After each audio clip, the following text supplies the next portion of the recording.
Welcome back. Professor Nageshwar గారు మనతో join అయ్యారు. నాగేశ్వర్ గారు, దేశవ్యాప్తంగా సంచలనం రేకెత్తించిన పరిణామం లిక్కర్ కేసులో, ఢిల్లీ మద్యం కేసులో సీఎం కేజ్రీవాల్ను అరెస్ట్ చేశారు. సో ఇది ప్రతీకార చర్య, కక్షపూరితమైన చర్య, బీజేపీ దిగజారుడుతనం, నియంతృత్వ చర్య, ఓటమి భయంతోనే ఇటువంటి చర్యలకు పాల్పడుతున్నారు వ్యవస్థలను మేనేజ్ చేసి అని చెప్పి ఇండియా కూటమి ఆరోపణలు చేస్తున్న నేపథ్యంలో ఇవాళ కేజ్రీవాల్కి ఏం జరగవచ్చు? అంటే నార్మల్గా మన దేశంలో కోర్టుల తీర్పుల్ని కనుక మనం పరిశీలిస్తే ఇన్వెస్టిగేటింగ్ స్టేజ్లో కోర్టులు జోక్యం చేసుకోవు. ఎందుకంటే ఇన్వెస్టిగేటింగ్ ఏజెన్సీలకు కూడా విచారణ జరిపే హక్కు ఉంటుంది. పొలిటికల్ డొమైన్లో మన ఆరోపణలు చేయొచ్చు, దానికి ఎంపరికల్ ఎవిడెన్స్ కూడా ఉండొచ్చు. ఎందుకంటే ఈడీ, సిబిఐ కేంద్ర సంస్థలు పెట్టిన కేసుల్లో మోర్ దెన్ 90% అపోజిషన్ లీడర్స్ పైన పెట్టారు. బీజేపీలో చేరితే ఆ కేసులు కదలవు, బీజేపీకి అనుకూలంగా ఉంటే కదలవు, ఎన్డీఏలో చేరితే మెదలవు. ఇవన్నీ కూడా పొలిటికల్ డొమైన్లో మనకు స్పష్టంగా కనబడుతున్న సంకేతాలే, కాదని అనట్లేదు. There is a clear empirical base also. ఎందుకంటే నేను చెప్పడమే కాదు, ఏకంగా సుప్రీంకోర్టే చెప్పింది సిబిఐ పైన ఇది కేజ్డ్ ప్యారెట్, పంజరంలో చిలుకలాగా మారిపోయిందని. ఇప్పుడు అధికారంలో ఉన్న భారతీయ జనతా పార్టీ అప్పుడు ఆరోపించింది ఇది కాంగ్రెస్ బ్యూరో ఆఫ్ ఇన్వెస్టిగేషన్ అని, సిబిఐని. అందువల్ల కేంద్ర సంస్థల దుర్వినియోగం అని ఆరోపణలు ఇవన్నీ కూడా పొలిటికల్ డొమైన్. కోర్టుకు వచ్చే వరకు ఈ ఆస్పెక్ట్స్ అంటే ప్రొఫెసర్ నాగేశ్వర్ విశ్లేషణకు ఆధారంగా ఉన్నటువంటి మెటీరియల్ కోర్టు తీసుకోదు. మనమేమో we are running a political trial. ఒక మీడియాలో విశ్లేషకుడిగా చేసే విశ్లేషణ ఇది రాజకీయ విచారణ. అందువల్ల రాజకీయంగా ఇది కక్షపూరితమా కాదా అనే దానికి అవసరమైన మెటీరియల్ ఏంటి, వాద ప్రతివాదాలు ఏంటి, సాక్ష్యాధారాలు ఏంటి అనేది మనం చూస్తాం. కానీ అక్కడ జరిగేది న్యాయ విచారణ కోర్టులో. న్యాయ విచారణలో అప్పుడు పొలిటికల్ ట్రయల్లో వాడేటువంటి ఎవిడెన్స్ జ్యుడిషియల్ ట్రయల్లో పనిచేయవు.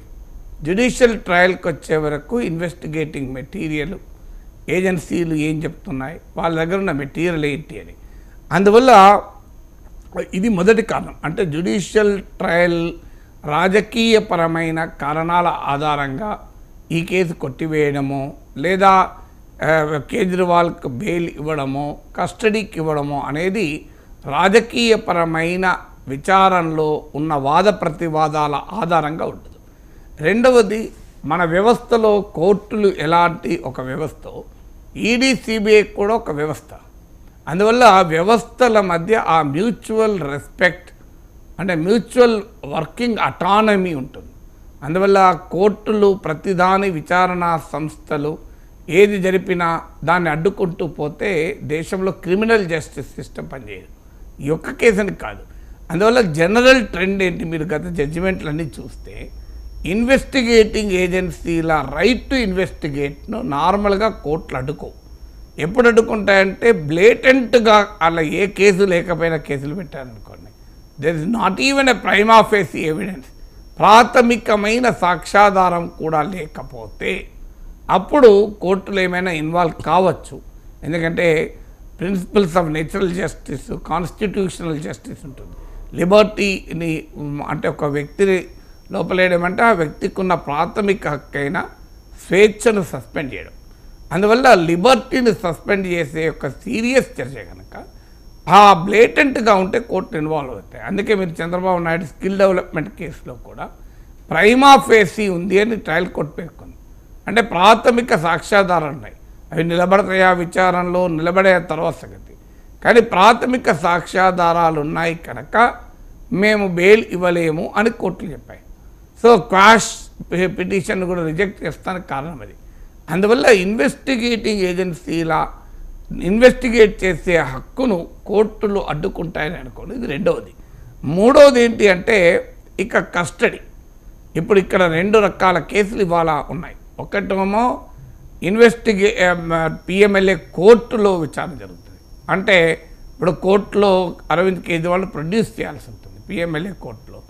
సో పిఎంఎల్ఏ కోర్టులో ప్రొడ్యూస్ చేసి తమ కస్టడీ ఇవ్వమని అడుగుతారు. ఇప్పుడు కవితను అలాగే ఇక్కడ అరెస్ట్ చేసి ఈడీ పిఎంఎల్ఏ కోర్టులో ప్రొడ్యూస్ చేసి తమకు 10 రోజుల కస్టడీ ఇవ్వమంటే కోర్టు వారం రోజుల కస్టడీ ఇచ్చింది.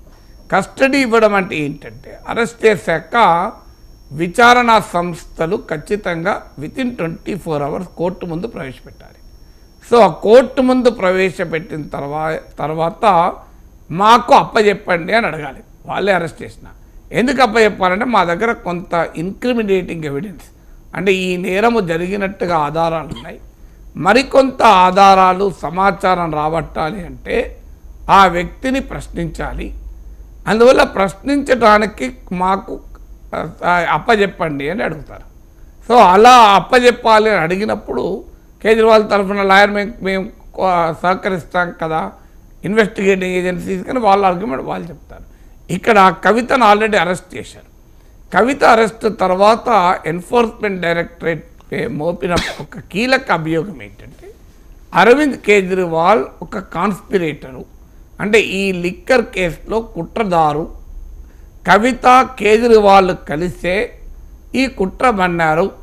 అంటే కవితనేమో లిక్కర్ కంపెనీల తరఫున, కేజ్రీవాల్ ఆమ్ ఆద్మీ పార్టీల తరఫున, వీళ్ళిద్దరి మధ్య కుదిరిన డీలే లిక్కర్ పాలసీ.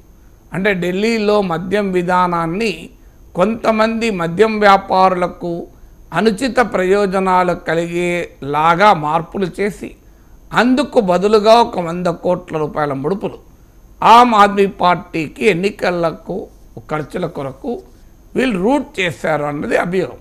ఇందులో ఇంట్రెస్టింగ్ ఏంటంటే అరవింద్ కేజ్రీవాల్ ఆస్తులు పెంచుకున్నాడనో మనీష్ సిసోడియా ఆస్తులు పెంచుకున్నాడని కూడా ఆరోపణ కాదు. గోవా ఎన్నికలకు పంజాబ్ ఎన్నికలకు వాడారు అన్నది ఆరోపణ. సో అందువల్ల అయితే ఈ ఢిల్లీ లిక్కర్ పాలసీ స్క్రాప్ చేశారు, ఇప్పుడు లేదు అది. అందువల్ల మనీ ట్రైల్ లేదు కదా, ఎవరు ఎక్కడి నుంచి ఎవరికి డబ్బులు ముట్టాయి అనేది ఆ వాదన. డబ్బులు ముట్టడం అనేది కాదు, వీళ్ళు ఇలా కుట్ర పడ్డారు అనేది వాళ్ళ వాదన.